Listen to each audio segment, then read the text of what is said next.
Socialni demokrati pa bodo, kot kaže, sanirali skoraj 2-milijonski dolg stranke. Tik pred koncem leta so namreč našli kupca za vilo na Levstikovi ulici v Ljubljani. Kupec je znana finančna družba KD Group, ki bo za nakup vile, kjer je stranka do predlani imela svoj sedež, odštela 1,6 milijona evrov. Po neuradnih podatkih je postopek prodaje te dni v zaključni fazi. Socialni demokrati so vilo sicer pridobili z menjalno pogodbo za del prostorov na Tomšičevi, ki je danes del parlamenta. Več pa Nika Kunavar. Kot sem že rekel, da nisem mogel spati zaradi tiske, tudi zdaj ne morem spati zaradi teh zadev. Prvak socialnih demokratov ni skrival, da sta mu leto 2024 spanec skratili tudi 2 nepremičnini.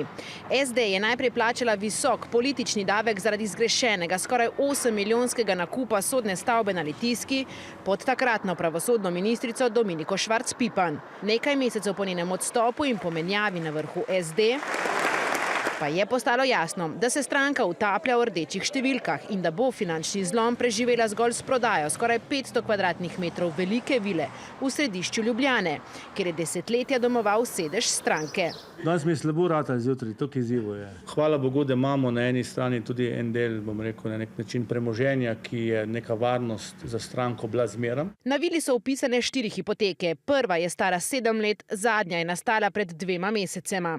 Največ denarja so sicer dolgovali delavski hranilnici, skoraj 700 tisočakov. Precejšnjo, skoraj 400 tisočakov veliko finančno luknjo pa so si socialni demokrati skopali pri prenovi najetih prostorov na Nazorjevi ulici, kjer je sedež stranke zadnji 2 leti. Grosupeljsko podjetje, drugačno pohištvo, ki jim je opremilo prostore, je namreč ostalo nepoplačano.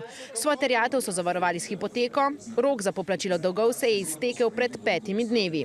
In vse te dolgove bodo zdaj lahko poplačali, saj so po naših neuradnih podatkih tik pred prejemom okoli 1,6 milijonske kupnine. Kot smo izvedeli, so davek na promet nepremičnin v SD že poravnali. Novi lastnik KD Group bo vilo prenovil.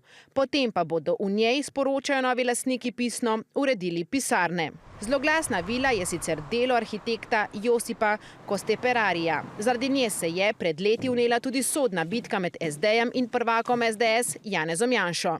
SD je namreč vilo judovskih zakoncev Moskovič, ki sta umrla v koncentracijskem taborišču Auschwitz, podedovala od predhodnice Zveze komunistov Slovenije, stranke Demokratične prenove.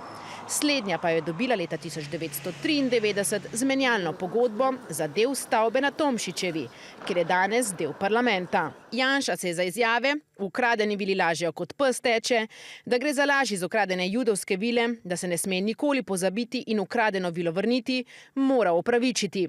Velenjsko okrajno sodišče pa je odločilo še, da jim mora plačati 10 tisoč evrov odškodnine.